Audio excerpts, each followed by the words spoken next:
चलिए, बहुत बहुत स्वागत है आप सबका। Most welcome to the IAS tutorial.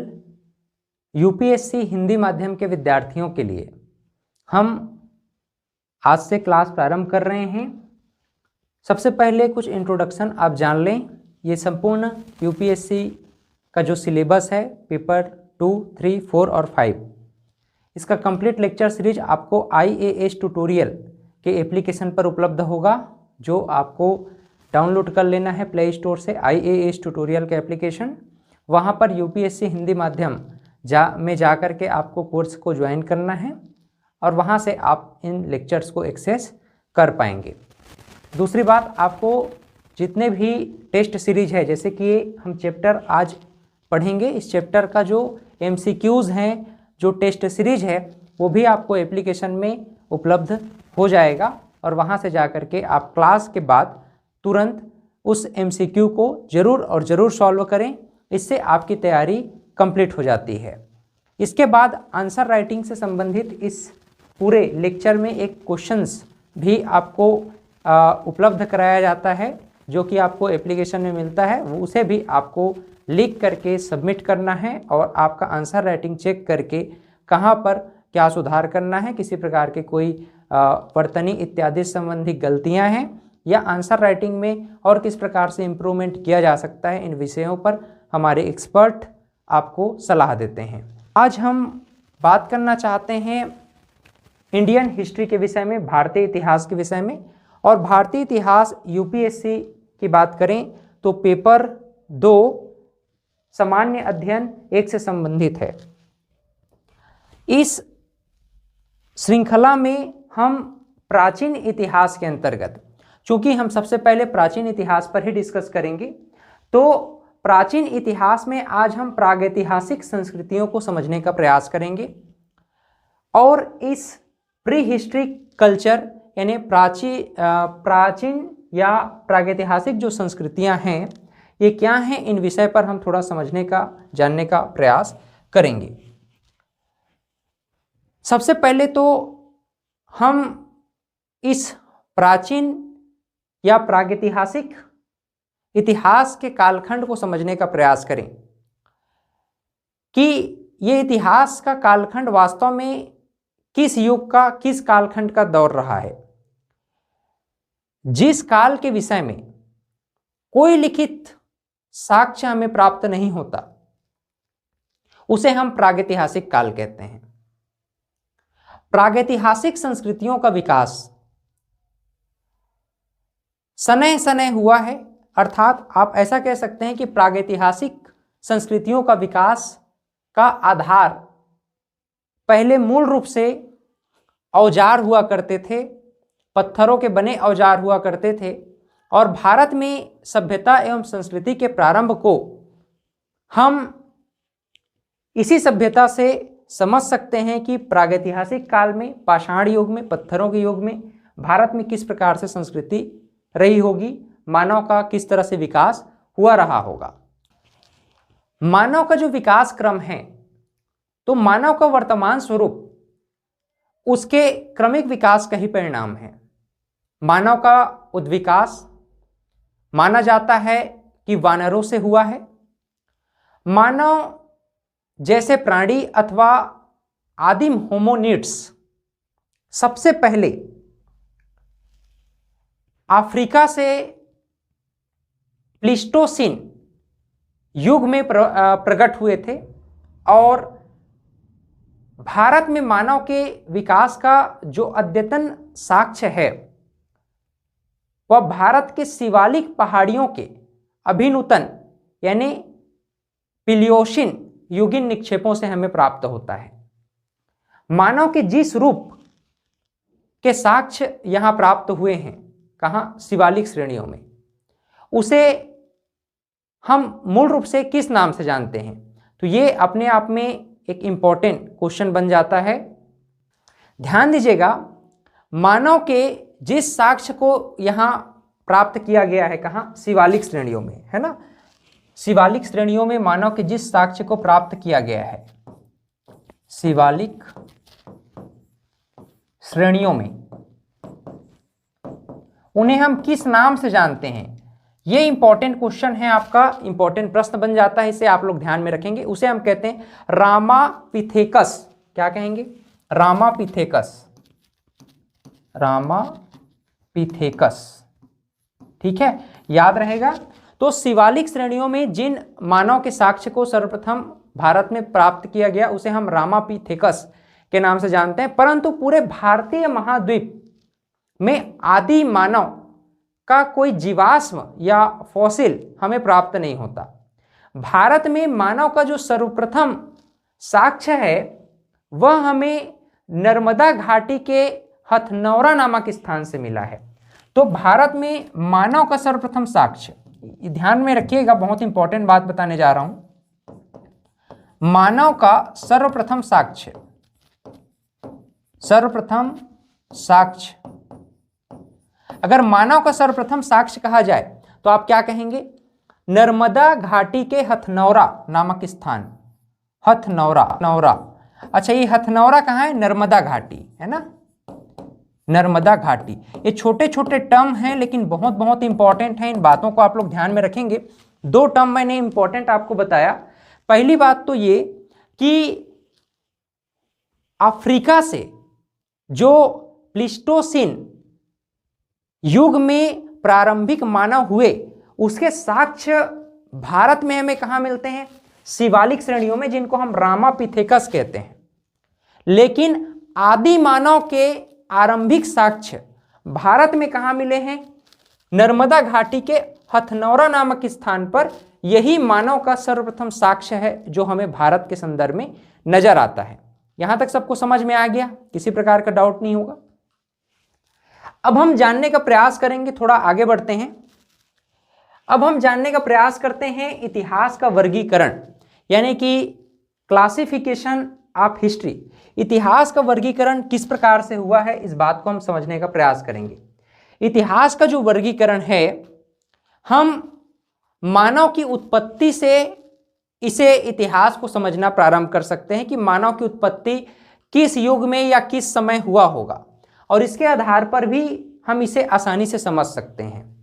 तो मानव की उत्पत्ति से लेकर के 3000 ईसा पूर्व के लगभग का जो समय रहा है, इसे हम प्री हिस्ट्रिक एरा या प्रागैतिहासिक काल के नाम से जानते हैं। वहीं 3000 ईसा पूर्व से लेकर 6000 ईसा पूर्व के लगभग जो समय रहा है, इसे हम प्रोटो हिस्ट्रिक एरा या आद्य ऐतिहासिक काल के नाम से जानते हैं। 600 ईसा पूर्व से आगे का जो घटनाक्रम है उसे ही हम ऐतिहासिक काल के नाम से जानते हैं। तो इस प्रकार से प्रागैतिहासिक काल, आद्य ऐतिहासिक काल और ऐतिहासिक काल, pre historic era, proto historic era और हिस्ट्रिक एरा, मानव की उत्पत्ति से लेकर के 600 ईसा पूर्व के लगभग ये इतिहास के कालखंड को हमने क्लासिफाइड किया है। प्रागैतिहासिक काल मूल रूप से कौन सा काल था, कौन सा समय था, इस बात को थोड़ा समझने का प्रयास करेंगे आप कि प्रागैतिहासिक काल वास्तव में कौन सा समय था। तो मानव की उत्पत्ति से 3000 ईसा पूर्व के लगभग का जो समय है उसे हम प्रागैतिहासिक काल या हिस्ट्रिक एरा के नाम से जानते हैं। इस काल की जो जानकारी का एकमात्र स्रोत है उस समय के मानवों के द्वारा प्रयोग में लाई गई वस्तुएं हैं। तो यहां पर आप एक बात ध्यान में रख सकते हैं। क्या बात ध्यान में रखना है आपको कि यहां एकमात्र जो सोर्स है प्रागैतिहासिक काल का वो क्या है? मानव के द्वारा उपयोग में लाई गई वस्तुएं। हम किस आधार पर इस समय को, इस कालखंड को समझ सकते हैं कि उस समय मनुष्य ने किन प्रकार के वस्तुओं का उपयोग किया होगा। इस काल में लेखन कला के कोई भी साक्ष्य नहीं मिलते। कहने का मतलब है कि प्रागैतिहासिक काल में मानव लेखन कला से अपरिचित था, इसलिए इस काल को हम प्रागैतिहासिक काल या प्री हिस्ट्रिक एरा के नाम से जानते हैं। भारतीय प्रागैतिहासिक काल को उद्घाटित करने का श्रेय डॉक्टर प्राइम रोज नामक एक अंग्रेज को जाता है, जिसने 1842 ईस्वी में कर्नाटक के रायचूर जिले के लिंग सुगुर नामक स्थान में प्रागैतिहासिक औजारों की खोज की थी, और तभी से हमको प्रागैतिहासिक काल के विषय में भारत के संदर्भ में जानकारियां प्राप्त होती हैं। तो इस प्रकार से आप ध्यान में रखेंगे उस व्यक्ति का नाम 1842 ईस्वी। सबसे पहली बात तो 1842 ईस्वी आपको ध्यान में रखना है, 1842 ईस्वी। इससे पहले हमको प्रागैतिहासिक काल के विषय में भी स्पष्ट कोई जानकारी उपलब्ध नहीं थी। तो 1842 ईस्वी में, है ना, डॉक्टर प्राइम रोज नामक एक वैज्ञानिक हैं, डॉक्टर प्राइम रोज। तो डॉक्टर प्राइम रोज नामक व्यक्ति ने कहा, तो कर्नाटक के रायचूर जिला के लिंगसुगुर, कर्नाटक के रायचूर जिला के लिंगसुगुर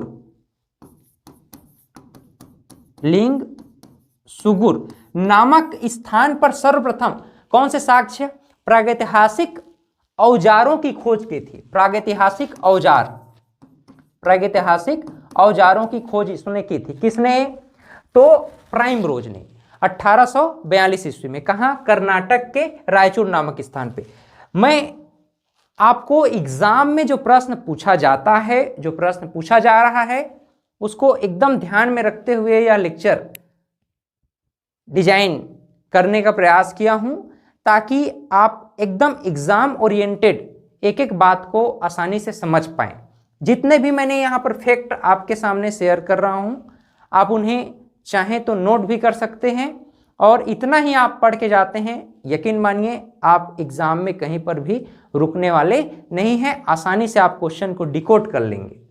तो प्रागैतिहासिक काल की मैं बात कर रहा हूं कि मानव की उत्पत्ति से 3000 ईसा पूर्व के लगभग का वह समय जहां पर मनुष्य लेखन कला से अपरिचित था। मनुष्य केवल औजारों से भोजन, शिकार करता था, हंटिंग करता था। इस समय मनुष्य जब लेखन कला से अपरिचित था, इसी काल को हम प्रागैतिहासिक काल कहते हैं। और भारतीय प्रागैतिहासिक काल को उद्घाटित करने का श्रेय एक अंग्रेज व्यक्ति डॉक्टर प्राइम रोज को जाता है, जिन्होंने 1842 में कर्नाटक के रायचूर के लिंगसुगुर नामक स्थान में प्रागैतिहासिक औजारों की खोज की थी। यहां तक सबको समझ में आ गया, किसी प्रकार का कोई डाउट नहीं होना चाहिए। अब हम बात करना चाहते हैं प्रोटो हिस्ट्रिक एज की, यानी आद्य ऐतिहासिक काल की। आद्य ऐतिहासिक काल की जो घटनाक्रम है, इसे हम 3000 ईसा पूर्व से लेकर के 600 ईसा पूर्व के लगभग समझने का प्रयास करते हैं। इस काल का मानव लिपि से परिचित था। ध्यान दीजिएगा, इस काल के जो मानव हैं लिपि से परिचित थे। वहीं अगर हम प्रागैतिहासिक काल की बात करें तो लिपि से ये मानव जो है अपरिचित था।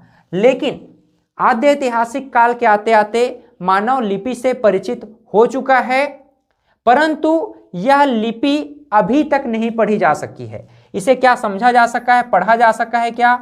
तो इसे अभी तक पढ़ा नहीं जा सका है। जरूर लिपि से परिचित था आद्य ऐतिहासिक काल से संबंधित मानव, लेकिन इस लिपि को अभी तक नहीं पढ़ा जा सका है। इसी नाम से इसे हम आद्य ऐतिहासिक काल की श्रेणी में रखते हैं। हड़प्पा सभ्यता भारत के आद्य ऐतिहासिक काल से संबंधित समय रहा है। इस नाम से आप कह सकते हैं कि इसका बढ़िया एग्जाम्पल होगा हड़प्पन सभ्यता या इंडस वैली सिविलाइजेशन। ठीक है, हड़प्पा सभ्यता। आप कनेक्ट कर पा रहे हैं कि आद्य ऐतिहासिक काल से संबंधित कौन सा ऐतिहासिक साक्ष्य मूल रूप से अगर हम देखें तो हड़प्पन जो सिविलाइजेशन रहा है या इंडस वैली सिविलाइजेशन जिसे हम कहते हैं सिंधु घाटी की सभ्यता, हड़प्पा सभ्यता, ये 3000 ईसा पूर्व से 600 ईसा पूर्व के मध्य जो मनुष्य लिपि का ज्ञान रखता था, लेकिन उस लिपि को अभी तक नहीं पढ़ा गया है, इस संबंधित हम आद्य ऐतिहासिक काल में इसकी डिस्कशन करेंगे, इसको समझने का प्रयास करेंगे। आगे जो 600 ईसा पूर्व के आगे का समय है, इसे हम मूल रूप से हिस्ट्रिक एरा, ऐतिहासिक काल के नाम से जानते हैं। क्यों? क्योंकि इस काल में मनुष्य लिपि से परिचित था। पहली बात तो लिपि से परिचित था और इस लिपि को पढ़ा भी जा चुका है। इसी नाम से हम इस कालखंड को ऐतिहासिक काल के नाम से जानते हैं या हिस्ट्रिक एरा के नाम से जानते हैं। क्लियर? बहुत से बच्चे ये कंफ्यूजन में होते हैं कि सर हम कैसे मतलब पहचान करेंगे या कैसे ये जानकारी हमको होगा कि बीसी या एडी का मतलब क्या होता है। तो इसका फुल फॉर्म आप लोग थोड़ा सा ध्यान में रखेंगे। BC refers to before Christ. Christ के ईसा के जन्म से पहले का जो कालक्रम रहा है, खंड रहा है, उसे हम बीसी अर्थात बिफोर क्राइस्ट के नाम से पुकारते हैं, है ना। इसे ईसा पूर्व कहा देते हैं, इसी नाम से इसको हम क्या बोलते हैं, ईसा पूर्व कह देते हैं। क्लियर है। एडी मतलब ईसा के जन्म के बाद का जो कालक्रम रहा है उसे हम एडी कहते हैं। AD refers to anno domini, ठीक है। इसका फुल फॉर्म क्या होता है, एनो डोमिनी, जो कि एक लैटिन शब्द है। यह विशेष रूप से ईसा मसीह के जन्म को संदर्भित करता है, एनो डोमिनी। और ईसा मसीह के जन्म के बाद वाला जो घटनाक्रम होगा उसे हम ईस्वी के नाम से या एडी के नाम से डिनोट करेंगे। तो जब भी पूरे इतिहास के कालखंड में मैं बिफोर क्राइस्ट या एनो डोमिनी एडी शब्द का रिफर करूंगा तो आप लोग ध्यान में रखेंगे कि ईसा के जन्म के पहले का जो कालखंड है उसे हम बिफोर क्राइस्ट के नाम से जानते हैं। ईसा के जन्म के बाद का जो कालखंड है उसे हम एनो डोमिनी के नाम से जानते हैं। क्लियर है डियर, यहां तक आप सबको समझ में आ गया। चलिए आगे बढ़ते हैं।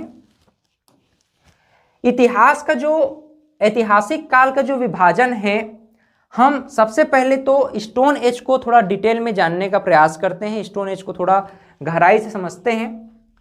प्रागैतिहासिक काल के विभाजन में हम स्टोन एज को 3 कालखंडों में बांट सकते हैं। कितने कालखंड में, 3 कालखंड में बांट सकते हैं। स्टोन एज का मतलब है पाषाण काल यानी पत्थरों का युग।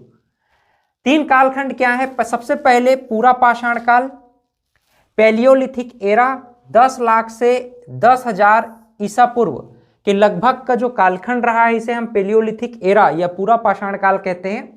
10,000 से लेकर 7,000 ईसा पूर्व के लगभग का जो समय रहा है इसे मेसोलिथिक एरा या मध्य पाषाण काल कहते हैं। वहीं नियोलिथिक एरा 7,000 ईसा पूर्व के बाद का जो घटनाक्रम है इसे हम नवपाषाण काल के नाम से जानते हैं। इसी के बाद हम जो पूरा पाषाण काल है इसे अध्ययन के दृष्टिकोण से सरल करने के लिए और 3 कालखंड में इसे हम बांट देते हैं। निम्न पूरा पाषाण काल, मध्य पूरा पाषाण काल और उच्च पूरा पाषाण काल। Lower palaeolithic era, middle palaeolithic era और अपर पालियोलिथिक एरा, ठीक है। तो इस प्रकार से हम इसे और 3 कालखंडों में विभाजित कर पाएंगे। अब देखिए, सबसे पहले तो हमें यह जानना है कि पाषाण काल वास्तव में क्या है। भारतीय पाषाण युग को मानव द्वारा इस्तेमाल किए जाने वाले पत्थर के औजारों के स्वरूप और जलवायु में होने वाले परिवर्तनों के आधार पर हम 3 अवस्थाओं में विभक्त करते हैं, जो आपके सामने हैं, पूरा पाषाण काल, मध्य पाषाण काल और नवपाषाण काल। भारत में पाषाण कालीन बस्तियों के अन्वेषण की शुरुआत कब हुई थी, 1863 में, है ना। इसकी शुरुआत कब हुई थी, 1863 में इसके अन्वेषण की शुरुआत की गई थी। जियोलॉजिकल सर्वे के संबद्ध जानकारी को इकट्ठा करने का श्रेय रॉबर्ट ब्रूस फूट को जाता है। जो जियोलॉजिकल सर्वे सर्वप्रथम इन्होंने डेटा कलेक्शन करने का काम किया, कौन, Robert Bruce Foote, Robert Bruce Foote, है ना। तो रॉबर्ट ब्रूस फूट का नाम ध्यान में रखिएगा। 1863 की बात है। जियोलॉजिकल सर्वे से संबद्ध अधिकारी थे रॉबर्ट ब्रूस फूट। इन्होंने पाषाणकालीन बस्तियों का अन्वेषण करना प्रारंभ किया।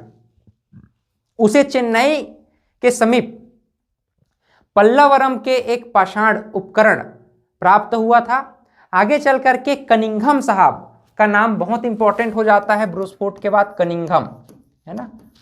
आर्कियोलॉजिकल सर्वे ऑफ इंडिया के ये हेड बने कनिंघम साहब।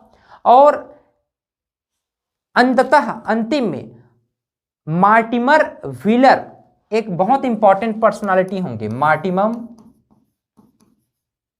व्हीलर। तो ये तीन प्रमुख नाम आते हैं, रॉबर्ट ब्रूस फूट, कनिंघम और मॉर्टिमर व्हीलर। तो ये मॉर्टिमर व्हीलर के प्रयासों से भारत के समग्र प्रागैतिहासिक सांस्कृतिक अनुक्रम का हमें ज्ञान प्राप्त हुआ।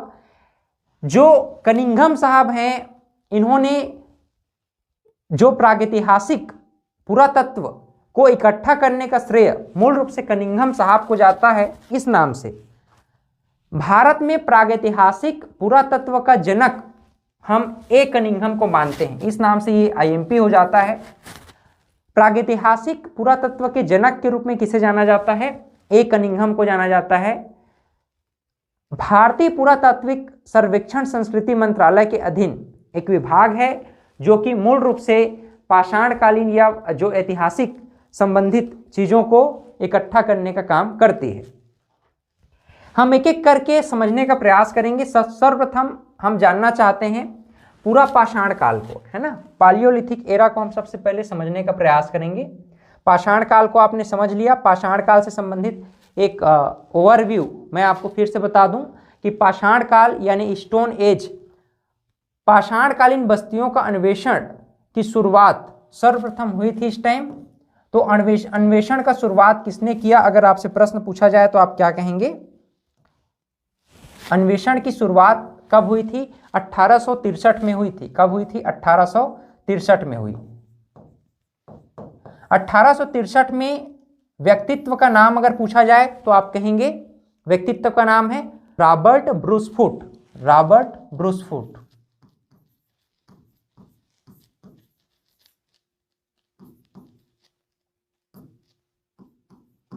ठीक है। रॉबर्ट ब्रूस फूट के बाद आर्कियोलॉजिकल सर्वे ऑफ इंडिया में प्रागैतिहासिक पुरातत्व के जनक के रूप में किसे जाना जाता है? ए कनिंघम को। ए कनिंघम को। ठीक है। इसके बाद जो एक इंपॉर्टेंट पर्सनालिटी हैं जिन्होंने भारत के समग्र प्रागैतिहासिक संस्कृतियों का अनुक्रम, एक हायरार्की हमें जानकारी प्रस्तुत कराया, उनका नाम है सर मॉर्टिमर व्हीलर। सर मॉर्टिमम या मॉर्टिमर भी कहते हैं, मॉर्टिमर व्हीलर आप कह सकते हैं, है ना, व्हीलर। तो ये तीन पर्सनालिटी हैं जो कि पाषाण काल से संबंधित भारतीय पुरातत्व सर्वेक्षण संस्कृति मंत्रालय जो वर्तमान में जाना जाता है, ये पहले जियोलॉजिकल सर्वे के नाम से जाना जाता था, इसको इन्होंने प्रायोरिटी दिया और इसको एग्जीक्यूट करने का प्रयास किया। पूरा पाषाण काल को अगर हम समझने का प्रयास करें तो पूरा पाषाण काल को हम निम्न पूरा पाषाण काल, मध्य पूरा पाषाण काल और उच्च पूरा पाषाण काल, इन तीन श्रेणियों में इसे हम जानेंगे। सबसे पहले हम निम्न पूरा पाषाण काल की बात करें तो निम्न पूरा पाषाण काल, इसके विषय में मैं सबसे पहले आपसे डिस्कस करना चाह रहा हूं। निम्न पूरा पाषाण काल की हम बात करें तो पूरा पाषाण काल का सबसे लंबा समय को हम निम्न पूरा पाषाण कहते हैं। यह पूरा पाषाण काल का सबसे लंबा समय था। ध्यान दीजिएगा, ये जो है ना सबसे लंबा समय था। पहली बात, ये सबसे लंबा समय था पाषाण काल में। कौन सा समय था? निम्न पूरा पाषाण काल का। इस समय मनुष्य पत्थरों अर्थात क्वार्टजाइट के हथियारों, हस्तकुठार, विदारणी, खंडक का उपयोग करता था। अधिकांश पूरा पाषाण युग हिम युग से गुजरा था। तो ये मूल रूप से जो निम्न पूरा पाषाण काल की बात कर रहे हैं, ये अधिकांश युग जो है हिम युग से गुजरा था। यहाँ के जो मानव थे, यहाँ के जो मानव थे, ये औजारों के रूप में, औजार के रूप में किसका प्रयोग करते थे? तो क्वार्टजाइट पत्थरों का उपयोग करते थे। क्वार्टजाइट पत्थरों का उपयोग करते थे। और एक क्वार्टजाइट पत्थरों में एक मूल रूप से कौन से औजार बनाते थे? तो हस्त निर्मित औजार थे, हथियार थे, हस्तकुठार। हस्तकुठार, ये ध्यान में रखेंगे, नोट कर लो एक एक पॉइंट को। हस्तकुठार, विदारणी और खंडक। विदारणी और खंडक ये प्रमुख हथियार हैं जो कि निम्न पूरा पाषाण काल के मानव हिमयुग से अधिकतर यह समय गुजरा है। और इस पूरा पाषाण काल में जो निम्न पूरा पाषाण काल के मानव रहे हैं, ये इस प्रकार के क्वार्टजाइट पत्थरों से निर्मित हस्तचलित कुठार, विदारणी और खंडक का उपयोग करते थे। निम्न पूरा पाषाण काल स्थल भारतीय महाद्वीप के लगभग सभी क्षेत्रों में प्राप्त होते हैं, जिसमें असम की घाटी, सोहन घाटी, नर्मदा घाटी एवं बेलन घाटी प्रमुख हैं। इस काल के लोग शिकारी एवं खाद्य संग्राहक श्रेणी में आते हैं। तो ध्यान दीजिएगा, इसमें मूल रूप से खाद्य संग्राहक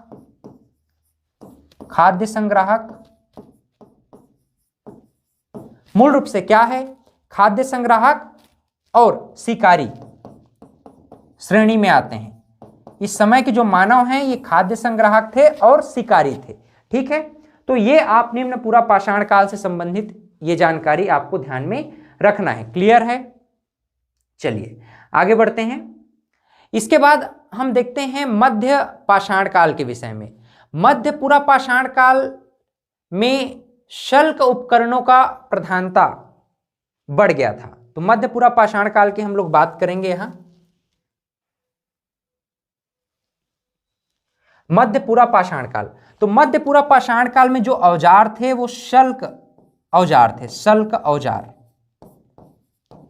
शल्क उपकरण आप कह सकते हैं या शल्क औजार कह सकते हैं।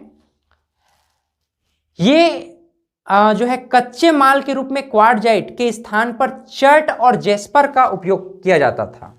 चर्ट और जैस्पर, चर्ट और जैस्पर का उपयोग यहां पर मूल रूप से किया जाता था। किसके स्थान पर? ये क्वार्टजाइट के स्थान पर। देखो, ये क्वार्टजाइट के स्थान पर औजार में चर्ट और जैस्पर का उपयोग ये करते थे। और इस काल में फलकों की सहायता से बेधनी, छेदनी और खुरचनी जैसे उपकरण बनाए जाते थे। तो यहां पर ये लोग मूल रूप से फलक वाले औजार बनाने लग गए। कैसे? फलक वाले औजार, जैसे बेधनी, छेदनी, खुरचनी, ये फलक वाले औजार शल्क की सहायता से, चर्ट और जैस्पर की सहायता से ये बनाने लग गए थे। नुकीले हथियार थे कुल मिलाकर के। फलकों की अधिकता के कारण ये जो मध्य पूरा पाषाण काल है इसे हम फलक संस्कृति के नाम से जानते हैं। इसी नाम से इसका नाम क्या पड़ गया?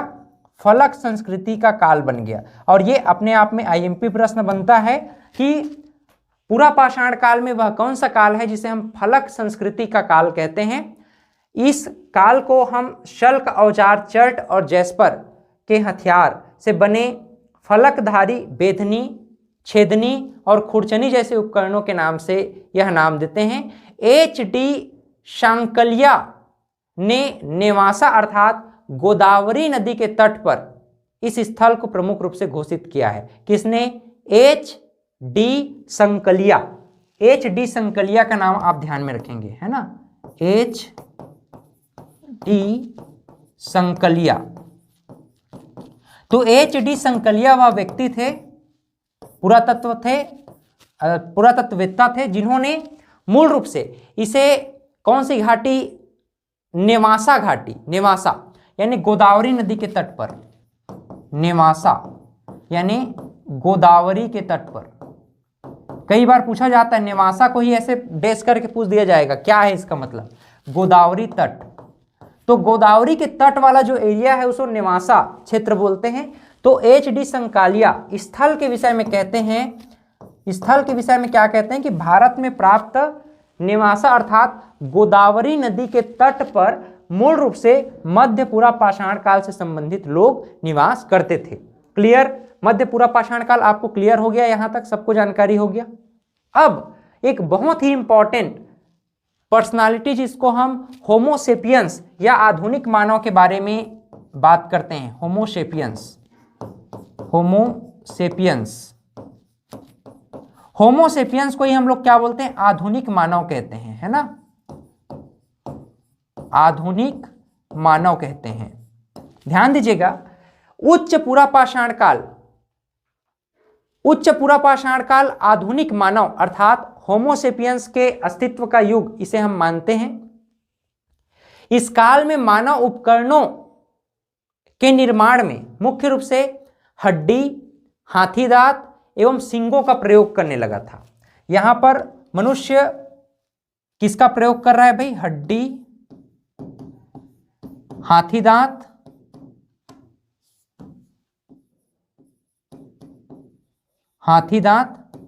हड्डी, हाथी दांत और सींगों का प्रयोग कर रहा है हथियार बनाने के लिए, है ना। अच्छा, उच्च पुरापाषाण काल के उपकरणों में तक्षणी एवं खुरचनी के बहुत सारे उदाहरण हमें प्राप्त होते हैं। अस्थि के उपकरण यहां पर मुख्य और महत्वपूर्ण हुआ करते थे। मानव रहने के लिए शैलाश्रयों का प्रयोग कर रहे थे। अब मनुष्य खाना बदोश नहीं रह गया, मनुष्य रहने के लिए किसका प्रयोग कर रहा है? शैलाश्रय। शैल धन आश्रय, पत्थरों से बने आश्रय, गुफा, इसी को हम क्या बोलते हैं? शैलाश्रय कहते हैं। शैल धन आश्रय मतलब पत्थरों से निर्मित आश्रय। पत्थरों से निर्मित आश्रय क्या है? केव्स यानी गुफाएं। तो गुफाओं में मानव रहना प्रारंभ कर दिया है। निश्चित रूप से उच्च पुरापाषाण काल के आते आते मनुष्य खानाबदोश जीवन को धीरे धीरे त्याग रहा है। हालांकि नवपाषाण काल में मनुष्य पूर्ण रूप से खानाबदोश जीवन को त्याग चुका होगा, लेकिन अभी शुरुआत हो रही है उच्च पुरापाषाण काल के आते आते कि मनुष्य रहने के लिए शैलाश्रयों का प्रयोग कर रहा है। इस काल में नक्काशी और चित्रकारी दोनों कला का विकास हुआ और यहीं से अब मनुष्य एक जगह रहना प्रारंभ किया तो कला का विकास होगा।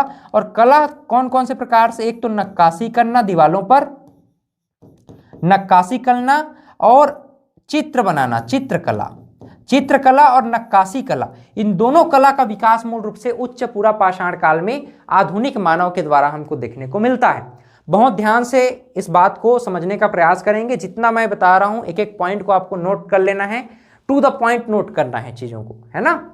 चलिए, तो आपने निम्न पुरापाषाण काल, मध्य पुरापाषाण काल और उच्च पुरापाषाण काल के विषय में समझा है। अब मैं आपसे डिटेल में बात करूंगा मध्य पाषाण काल के विषय में, ठीक है। मध्य पाषाण काल को हम थोड़ा सा डिटेल में समझने का प्रयास करेंगे। मध्य पाषाण काल की बात करें तो हिम युग के अंत के पश्चात मध्य पाषाण काल प्रारंभ हो जाता है और भारत में मध्य पाषाण काल का विषय,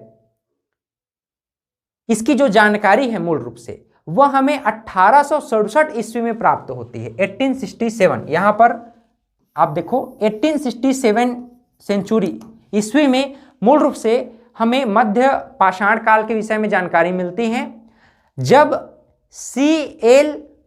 कार्लाइल ने विंध्य क्षेत्र में लघु पाषाण उपकलन को खोजा था, तो जब C.L. कार्लाइल, याद रखिएगा नाम क्या है? C.L. Carlyle, C.L. कार्लाइल। तो C.L. कार्लाइल नामक अंग्रेज ने सर्वप्रथम 1867 में, कब? 1867 में, कहां पर? तो अगर आपसे पूछा जाए किस क्षेत्र में? विंध्य क्षेत्र में लघु पाषाण के उपकरण खोजे थे। और इस काल के औजार छोटे पत्थरों से बने हुए होते थे जिन्हें हम माइक्रोलिथिक या सूक्ष्म पाषाण कहते हैं। इसके जो पत्थर बने, इसके जो औजार है ना, इनको औजार बने होते थे छोटे छोटे पत्थरों से बने होते थे जिनको हम माइक्रोलिथिक के नाम से जानते हैं, माइक्रोलिथिक या सूक्ष्म पाषाण के नाम से जानते हैं, सूक्ष्म पाषाण के नाम से जानते हैं। ये दोनों शब्द आपको माइंड में रखना है, माइक्रोलिथिक और सूक्ष्म पाषाण। जब भी माइक्रोलिथिक से संबंधित प्रश्न पूछता है 1867 C.L. कार्लाइल, तो आप ध्यान में रखेंगे, आपको क्या ध्यान में रखना है? मध्य पाषाण काल के विषय में ध्यान रखना है, इस विषय को माइंड में रखना है। भारत में मानव अस्थि पंजर सर्वप्रथम कब मिला? तो भारत में मानव अस्थि पंजर, अब दूसरा पॉइंट यहां पर आप ध्यान में रख सकते हैं, भारत में जो मानव अस्थि पंजर है, भारत में जो मानव अस्थि पंजर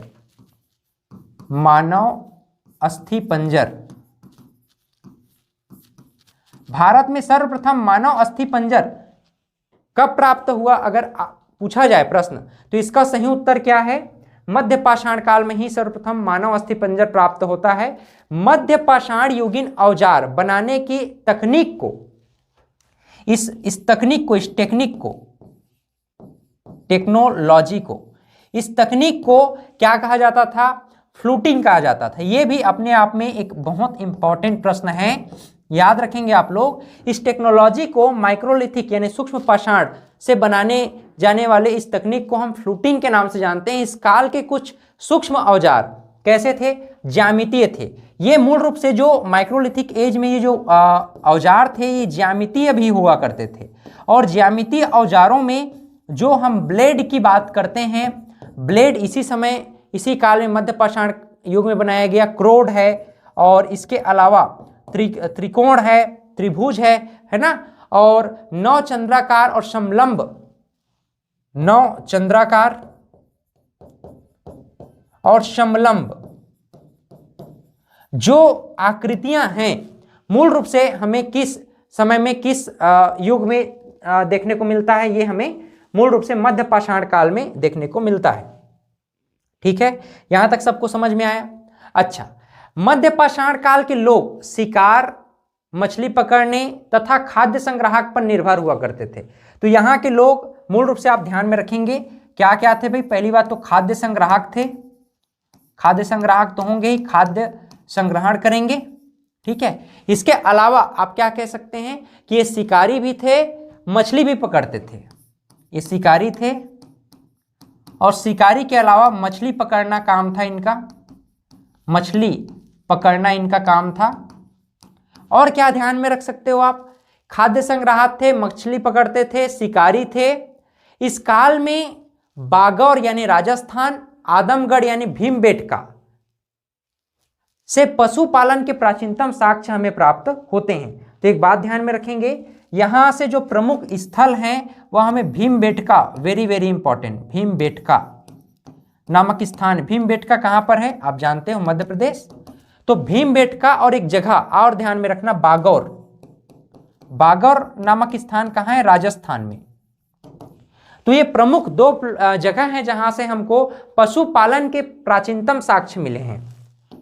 पशुपालन के जो प्राचीनतम साक्ष्य हैं वो हमें किस युग से प्रारंभ, किस समय से जानकारी इसका प्रारंभ हो जाता है? मध्य पाषाण काल से। भीमबेटका और बागौर नामक प्लेस से हमको पशुपालन के विषय में जानकारियां प्राप्त होती हैं। क्लियर है? इस काल में मानव सर्वप्रथम पालतू पशु बनाया था, और सर्वप्रथम जो पालतू पशु बनाया था वह पालतू पशु क्या था? डॉग था। डॉग, डॉग मतलब कुत्ता। तो मनुष्य के इतिहास में सर्वप्रथम जो पालतू पशु रहा है, इसी नाम से कुत्ते को सबसे अच्छा पालतू पशु माना जाता है, सबसे प्रिय पालतू पशु माना जाता है। मनुष्य ने अपने आरंभिक काल में ही सर्वप्रथम पालतू पशु किसे बनाया था? कुत्ता को बनाया था। इस नाम से कुत्ता फ्रेंडली रहा है उसी समय से, आप कह सकते हो। कब से? तो मध्य पाषाण काल से। ठीक है। राजस्थान में स्थित सांभर झील के निक्षेप के कई मध्य पाषाणीन कालीन स्थल हमें प्राप्त हुए हैं, जिसमें नरवा, गोविंदगढ़ तथा लेखवा नामक स्थान प्रमुख हैं। यहां से विश्व के सबसे पुराने वृक्षारोपण के साक्ष्य भी हमें मिलते हैं। तो वृक्षारोपण के साक्ष्य भी अगर पूछा जाए तो आप कह सकते हैं कि सांभर झील के निक्षेप। अब सांभर झील कहां पड़ता है? राजस्थान में ही। तो सांभर झील आप ध्यान में रखेंगे, सांभर झील। ठीक है, सांभर झील, इसको हम फिर से लिख देते हैं, ये सांभर झील। तो सांभर झील के निक्षेप से जो हमें जानकारियां या स्थल प्राप्त हुई हैं, उससे हम लोग ये पता लगाते हैं कि भाई इस क्षेत्र पर बहुत प्राचीनतम वृक्षारोपण का साक्ष्य मिला है। स्थायी निवास का जो प्रारंभिक साक्ष्य है वो हमें कहां से मिलता है? उत्तर प्रदेश से। उत्तर प्रदेश में सराय नाहर राय जो प्राचीनतम आवास है मनुष्य का, है ना, प्राचीनतम प्रारंभिक साक्ष्य का स्थायी निवास। स्थायी निवास में अगर मैं बात करूं, स्थायी निवास, तो स्थायी निवास का साक्ष्य कहां से मिला है अगर प्रश्न किया जाए तो आप एक नाम ध्यान में रखेंगे। नाम क्या है उत्तर प्रदेश का? सराय नाहर राय। सराय नाहर राय, ये कहां है? यूपी में, है ना, उत्तर प्रदेश। तो सराय नाहर राय नामक स्थान बहुत इंपॉर्टेंट है, उत्तर प्रदेश। यहां पर बहुत बड़ी मात्रा में हड्डी और सींग से निर्मित उपकरण हमें प्राप्त हुए हैं तथा महदहा से हमें हड्डी के बहुत सारे जो अवशेष है वो भी प्राप्त हो जाते हैं। मध्य पाषाण काल के मनुष्यों ने अनुष्ठान के साथ शवों को दफनाने की प्रथा प्रारंभ की और मध्य भारत के लेखनिया से मध्य पाषाणकालीन शवों के अनुष्ठान के साथ उन्हें दफनाने के भी साक्ष्य हमें प्राप्त हो जाते हैं। तो आपने कुल मिलाकर के मध्य पाषाण काल को समझने का प्रयास किया कि मध्य पाषाण काल क्या था, मध्य पाषाण काल क्यों इंपॉर्टेंट है ना, और मध्य पाषाण काल से संबंधित माइक्रोलिथिक एज से संबंधित जो प्रश्न है वो किस प्रकार से आपके एग्जाम में पूछे जा सकते हैं, ये बात भी आपने यहाँ पर जाना है। ठीक है, इसके बाद हम बात करते हैं भीमबेटका की गुफाओं के विषय में। भीमबेटका रॉक शेल्टर्स जो कि मध्य पाषाण काल से संबंधित ही मनुष्य के आवास और यहाँ पशुपालन के जो साक्ष्य मिले हैं ये इंपॉर्टेंट हो जाता है। इसे समझिएगा थोड़ा सा कि ये भीमबेटका की जो गुफाएं आपको नजर आ रही हैं, भीमबेटका से हमको बहुत सारे चित्रकारी नजर आते हैं। देखो ये पशुपालन से संबंधित ही है ना, इसके अलावा भी बहुत सारी चीजें हैं। तो भीमबेटका से चित्रकारी के प्राचीनतम हमें साक्ष्य मिलते हैं, पशुपालन के प्राचीनतम साक्ष्य मिलते हैं जो मध्य पाषाण काल से संबंधित है। भीमबेटका का चट्टानी शरण स्थल भोपाल से लगभग 45 किलोमीटर हम पश्चिम दिशा की ओर कह सकते हैं, पश्चिम दिशा में है। यूनेस्को ने इसे भीमबेटका को विश्व विरासत सूची में सम्मिलित किया है। इन गुफाओं में जीवन के विविध रंगों को पेंटिंग के रूप में उकेरा गया है, जिनमें हाथी, सांभर, हिरण आदि के चित्र हैं। इस काल के लोगों ने गहरे लाल, हरे, उजले तथा पीले रंगों का जनरली प्रयोग किया है। तो कई बार रंग के संदर्भ में भी पूछा जा सकता है, तो रंग में ध्यान रखेंगे गहरे लाल, हरा, गहरा लाल। देखो एक तो गहरे लाल रंग, हरा रंग, उजला तथा पीला रंग, उजले तथा पीले रंग का प्रयोग कहां पर हुआ है? चित्रकारी में हुआ है, चित्रकारी में। यहां पर बहुत सारे जानवर हैं जैसे कि हाथी, सांभर, हिरण आदि जो पशु हैं उनका चित्र यहां पर उकेरा गया है। यहां से हमें प्राचीनतम चित्रकारी के साक्ष्य मिलते हैं, पहला। दूसरा, यहां पशुपालन के भी साक्ष्य हमें मिलते हैं भीमबेटका से। तो इस प्रकार से हम भीमबेटका को भी आसानी से डिकोड कर सकते हैं। इससे संबंधित जो प्रश्न आएंगे उसे भी आसानी से आप बना सकते हैं। इसके बाद जो इंपॉर्टेंट रोल अदा करता है प्राचीन इतिहास में वह है नवपाषाण काल, नियोलिथिक एरा, नवपाषाण काल। इसे हम खाद्य उत्पादक, संग्राहक नहीं रह गए लोग, अब क्या हो गए? खाद्य उत्पादक हो गए। पहले लोग क्या कर रहे थे? खाद्य को संग्रह कर रहे थे, कहीं ना कहीं भटकना पड़ रहा था, शेल्टर्स में रह रहे थे, हालांकि गुफाओं में रह रहे थे, लेकिन इसके बावजूद उनको घूमना फिरना पड़ रहा था अपने खाद्य को संग्रह करने के लिए। लेकिन अब मनुष्य जो है प्रोडक्शन करना प्रारंभ करेगा, खाद्य को उत्पादन करना प्रारंभ करेगा, यानी कि नवपाषाण काल मनुष्य का अब स्थायी जीवन बन जाएगा, स्थायी निवास करना प्रारंभ कर देंगे। ठीक है, मनुष्य अब यहाँ पर स्थायी निवास करना प्रारंभ कर देंगे, खाद्य उत्पादन करना प्रारंभ कर देंगे। पहला नवपाषाण कालीन जो स्थल है वो मैस्यूर, सी मैस्यूर के द्वारा 1860 में उत्तर प्रदेश में खोजा गया। तो सर्वप्रथम इसकी जो जानकारी है, फर्स्ट जानकारी जो है 1860 में यूपी में खोजा गया था, सी मैस्यूरर के द्वारा, सी मैस्यूरर, सी मैस्यूरर के द्वारा यूपी में, उत्तर प्रदेश में सर्वप्रथम स्थायी निवास मनुष्य का नवपाषाणकालीन स्थल खोजा गया था। नवपाषाण या नियोलिथिक शब्द का प्रयोग सर्वप्रथम, नवपाषाण या नियोलिथिक शब्द का सर्वप्रथम प्रयोग, इस शब्द का सर्वप्रथम प्रयोग किसने किया? तो सर जॉन लुबॉक ने, John Lubbock, sir John Lubbock ने 1865 में 1865 ईस्वी को सर्वप्रथम नवपाषाण या नियोलिथिक शब्द का प्रयोग किया था। पुरातत्वविद मिल्ट बुर्किट कहते हैं कि पशुओं को पालतू बनाना, कृषि व्यवहार का सर्वप्रथम प्रयोग करना, घिसे तथा पॉलीस्टार पत्थरों के औजार बनाना, मृत भांडों का निर्माण करना, मृत भांड मतलब मिट्टी से बने बर्तनों का निर्माण करना नवपाषाण काल की मुख्य विशेषता रही है। पाकिस्तान के बलूचिस्तान में अवस्थित मेहरगढ़ तथा भारत के कश्मीर में स्थित बुर्ज होम एवं गुफ कराल, आगे चल करके हम कश्मीर में मूल रूप से एक दो प्लेस हैं जैसे बुर्ज होम और गुफ कराल, बुर्ज होम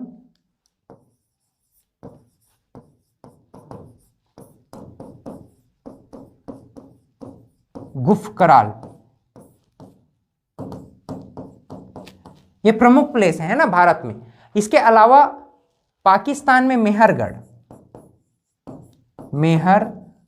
बलूचिस्तान में ये पड़ता है, पाकिस्तान में है ना। तो मेहरगढ़ ये प्रमुख स्थल है नवपाषाण काल से संबंधित। चिराद नामक एक प्लेस है, चिराद नामक प्लेस कहां पड़ता है? बिहार में। तो वहां से हड्डी के उपकरण मुख्य रूप से पाए गए हैं जो मुख्य रूप से हिरण के सींगों के हैं। मृदभांड निर्माण का प्रारंभ नवपाषाण काल से ही हुआ। मृदभांड का प्राचीनतम साक्ष्य हमें चौपानी मांडो नामक स्थान से मिला है। तो इस प्रकार से जो मृदभांड से संबंधित स्थान, मृदभांड से संबंधित जो बातें हैं, मृदभांड मतलब कि मिट्टियों से बने बर्तनों की विशेषता मूल रूप से हमें कहाँ जानकारी प्राप्त होती है? नवपाषाण काल से संबंधित जानकारी प्राप्त होती है।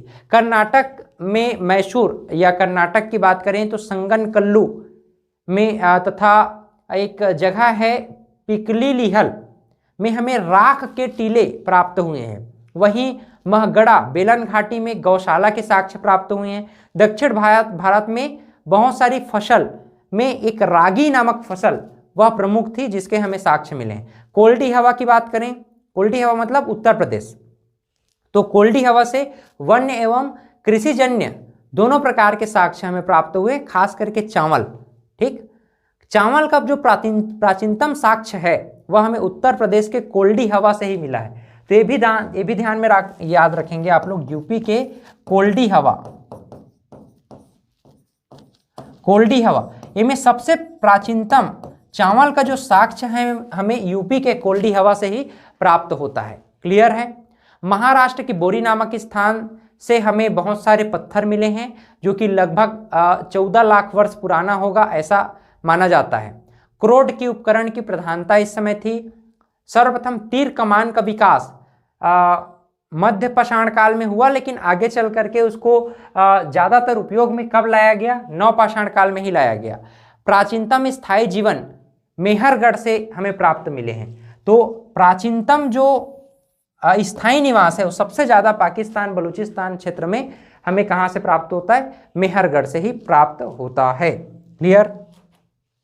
चलिए आगे बढ़ते हैं। इसके बाद आपको समझना है एक इंपॉर्टेंट प्लेस जिसको हम कहते हैं ताम्रपाषाण काल। अब भाई ताम्रपाषाण काल क्यों कहते हैं इसको? जरूर कुछ ना कुछ कारण होगा ताम्रपाषाण काल कहने का। ताम्रपाषाण काल कहने का मुख्य उद्देश्य ये है कि इस समय में लगभग 2000 ईसा पूर्व से लेकर 500 ईसा पूर्व के लगभग मानव ने सर्वप्रथम धातु का प्रयोग करना प्रारंभ किया था, और इसी कारण से इस काल को हम ताम्रपाषाण युग के नाम से जानते हैं। पत्थर के साथ साथ तांबे के हथियारों का प्रयोग करना इस समय मनुष्य ने प्रारंभ किया था।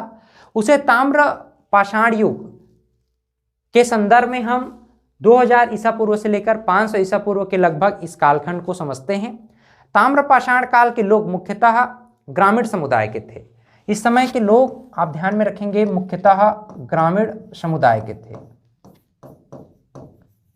ग्रामीण समुदाय के, रूरल थे, है ना, कुल मिला के हम कह सकते हैं रूरल थे। और भारत में ताम्रपाषाण अवस्था के मुख्य क्षेत्र दक्षिण पूर्वी राजस्थान जिसको हम आहाड़ एवं गिलुंड संस्कृति के नाम से जानते हैं, पश्चिमी मध्य प्रदेश माड़वा और कायथा एरंड संस्कृति, और पश्चिमी महाराष्ट्र तथा पूर्वी भारत में मूल रूप से फैले हुए थे। यहाँ पर इन संस्कृतियों को थोड़ा सा आप देख लो ताकि आपको ध्यान में रहेगा। आहाड़ संस्कृति, कायथा संस्कृति, शालवदा संस्कृति, प्रभास संस्कृति, मालवा संस्कृति, रंगपुर और जोरवे संस्कृति। जैसे कि यहाँ पर एकाध संस्कृति को मैं अगर आपसे डिस्कस करना चाहूँ, जैसे कि अगर मैं बात करूँ मालवा संस्कृति की मैं बात करूँ, तो भाई मालवा संस्कृति की एक विलक्षणता है कि मालवा मृदभांड जो ताम्रपाषाण मृदभांडों में उत्कृष्टम माना गया है, सबसे विस्तृत उत्खनन इसका महाराष्ट्र में हुआ। मालवा संस्कृति मूल रूप से महाराष्ट्र से संबंधित है ना, तो कभी कभी ये भी जोड़ी मिलाम पूछ देता है, तो मालवा मतलब महाराष्ट्र से संबंधित है।